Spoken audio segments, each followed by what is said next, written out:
You know, this drive we have to learn, to know things, is as old as humanity itself. But how does that ancient quest play out in our super-connected digital world? Well, today, we're going to look at that through a really fascinating lens. So, let's kick things off with a pretty profound question. Of all the possible signs and wonders, why is the greatest miracle in Islam a book? The answer to this really tells you everything about the value it places on knowledge, an idea that's been echoing for centuries. Well, think about it. By making a book the central miracle, the message is crystal clear. Knowledge, reading, and thinking are placed right at the very heart of the faith. It's not just some nice-to-have virtue, it's the bedrock, the foundational proof. And this isn't some later interpretation. We're talking about the very first moment. The first command revealed to the prophet wasn't to pray or to believe or anything else. It was one word, Iqra, which means read. That single word really set the tone for an entire civilization built on learning. You've probably heard this famous teaching, seek knowledge, even if it is in China. It's an incredible statement, right? So when you hear go to China, it's not a casual suggestion. It's a command to chase knowledge no matter how hard it is, no matter what it costs you. And there's this one story that just perfectly captures this whole idea. The prophet walks into a mosque and sees two circles of people. One group is deep in prayer, and the other is sharing knowledge, learning and teaching. He says, look, both are good, but then he makes a choice. He says that he himself was sent to teach, and then he walks over and sits down with the group that's learning. That one act spoke volumes. And look, this wasn't just some nice ideal they talked about. They actually put it into practice. Education became a massive community project. If you could read, you were expected to teach. Okay, so fast forward 1,400 years. That was then. What about now?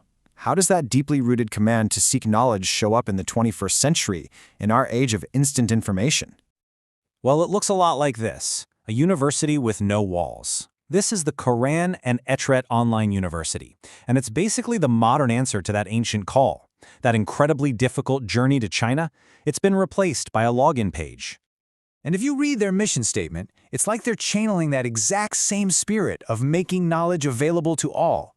The goal is to empower anyone from any place at any time. The physical hurdles are gone, but the mission, accessible knowledge for all, is exactly the same. And just take a peek at their course catalog. This isn't just, a couple of introductory classes. We're talking about a full-blown, diverse curriculum that's open to literally anyone with an internet connection. I mean, the topics here are seriously deep and academic. You can dive into the history of the Quran, study the lives of prophets like Jesus, tackle complex theology, or even learn the specific vocabulary of the Quran. This is real, structured higher learning, just delivered right to your screen. And keeping with that whole idea of accessibility, of breaking down barriers, they made the enrollment process ridiculously easy.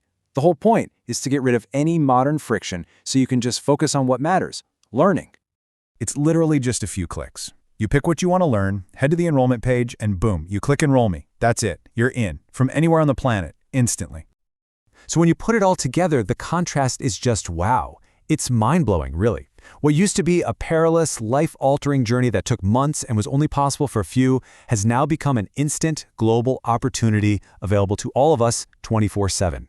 That spirit of seek knowledge even in China is more alive than ever, but the journey looks completely different.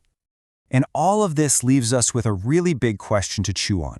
When the physical struggle to get information is basically gone, when knowledge is everywhere and it's instant, what does the pursuit of wisdom actually become? What's our journey now?